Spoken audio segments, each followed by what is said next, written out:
Hey everybody, how's it going? This is Max with BuzzTox here, and I am back with my initial reaction and review to House of the Dragon Season 1, Episode 1. And wow. I don't think I can speak high enough about this episode.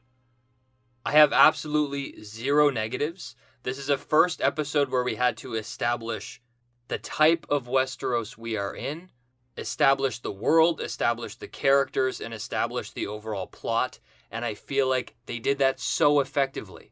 Now, first, I just want to talk about the presentation of the show itself. The cinematography blew my mind. There's obviously a lot of money behind this show.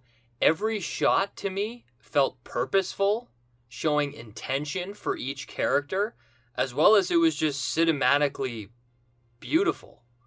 They took opportunities to show new parts of King's Landing that we haven't seen. The way that they used color and balance, I was just so blown away. On top of that, the score. Incredible. The familiar Game of Thrones, but tweaked just enough to stand on its own. Also, the characters in terms of the acting and the writing. Every single character effectively communicated their personality. It was acted brilliantly. King Viserys communicated perfectly that he was a very good-hearted man, maybe a bit weak, but he was still a very caring individual. We saw multiple sides of Damon, where he does care for Rhaenyra, he does care for his family, but there is another side to him. We see Alicent Hightower having this type of anxiety or stress, and she conveyed that very well. But all in all, it was how the characters interacted. We got to see these interactions that really contextualized what we can see. We see little developments between each character that show how things can progress for better or for worse. But with that being said, I want to dive deeper into the episode, so I want to give a very mild spoiler warning. And first, I just want to talk in general about the Targaryen House. We know that House of the Dragon is really based off the Dance of Dragons. It is a civil war between the Greens and the Blacks. We'll see that come to fruition throughout this season. But I love to see how we first established the past. We saw a flashback of King Jaehaerys I, and he essentially was forced to make a choice, to choose between Viserys Targaryen or Rhaenys. But he ended up choosing Viserys, and then Rhaenys became the queen that never was.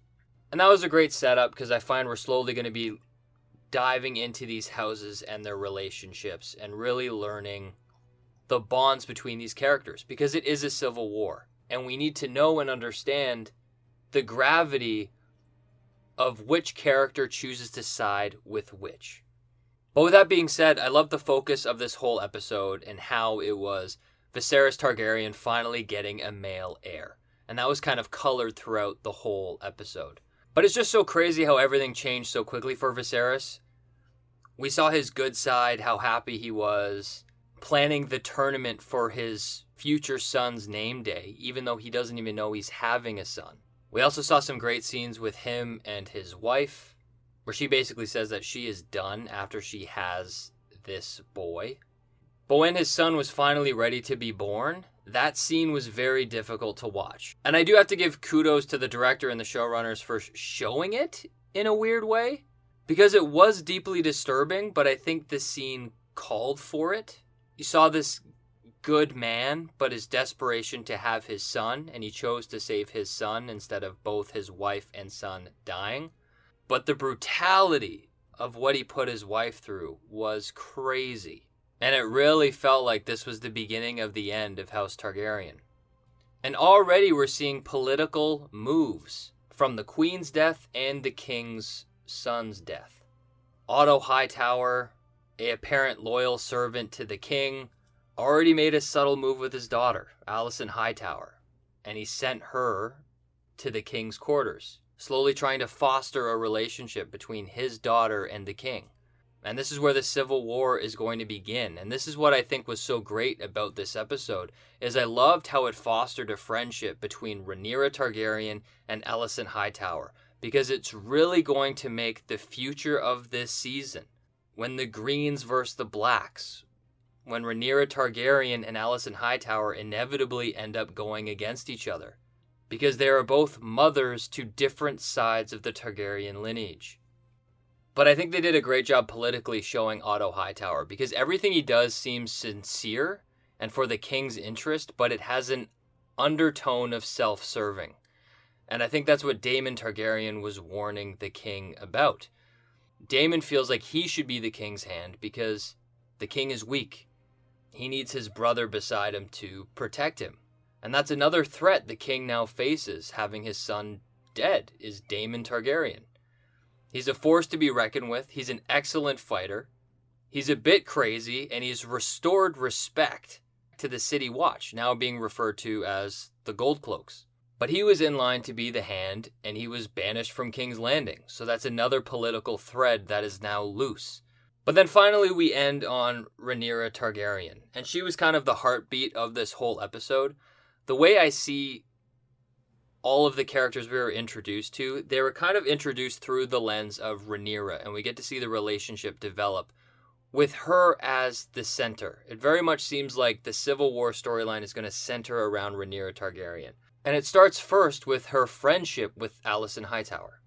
I love that we saw Rhaenyra riding her dragon, and the first person that she sees is Otto Hightower. And they share some fun banter. We also learn that Alicent is very much Rhaenyra's confidant. We see them talking about Rhaenyra's problems, her potential brother coming. It's a beautiful shot by the weirwood tree, by the way. And the way we see them interact at the tournament really shows that they have a true friendship. And not only that, when Rhaenyra is being called to be sworn in as the next heir to the Iron Throne, Otto Hightower is the one who gets her ready. Even though the night before she was sent to her father's quarters. And I could tell by the acting of Otto Hightower, she did a great job at conveying that she is a smart woman. She knows why she was sent to King Viserys' chamber. And we do know where this goes. That the king ends up marrying and having children with Otto Hightower. So I love that they built up this relationship because it's going to make the war between these characters so much more powerful. But then that also goes to Damon and Rhaenyra's relationship. I also loved. You could see Rhaenyra's character love Damon. He's her uncle, but you can tell that she has kind of a fun banter with him. Anytime the guy was in the tournament, she was smiling, excited to see him. She clearly likes him. And he clearly cares for her, being empathetic when her mother and new brother passed away. So that was a great small development. And I'm excited to see their relationship develop further. But then the other main relationship we saw develop with Rhaenyra was her father, King Viserys. And we see that he loves his daughter. He has her cupbearer for him so she can sit in on meetings. But he was so fixated on getting a male heir, he never expected her to be the next heir. And that was a great scene at the end that I have to say I loved. He chose Rhaenyra to be the heir to the Iron Throne because it's his daughter, as well as he doesn't want Daemon to sit the throne because he could be dangerous.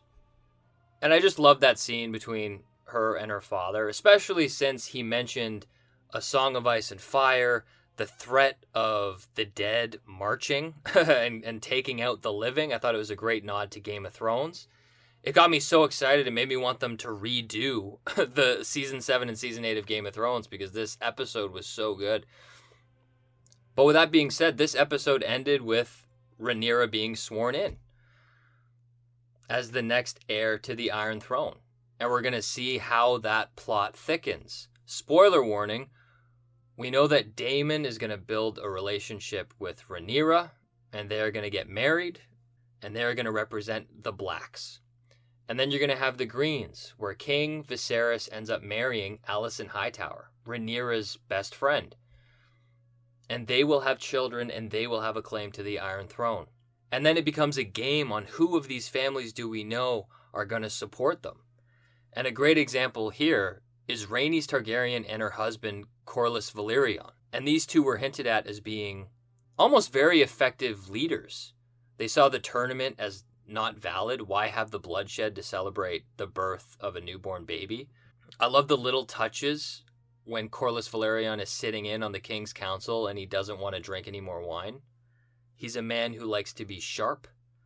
So all in all, I really enjoyed seeing these characters interact and getting a profile on who they are as people. And I think they did a great job at conveying that. But that is my rambling review for this episode. I feel like there was so much to talk about and I was just running around everywhere. I tried to make it as easy and organized to understand as I can. But there's just so many spinning plates, but I feel like they did such a good job at establishing everything. I love all the characters. I love how they presented it to us. I love how this episode was focusing on the birth of King Viserys' son. And I love how we mainly got to see that through the lens of Rhaenyra Targaryen. So overall, absolute excellent episode. I'm really excited for the second episode coming out next week. Let me know what you think in the comment section down below. But until next time, I'll see you guys later.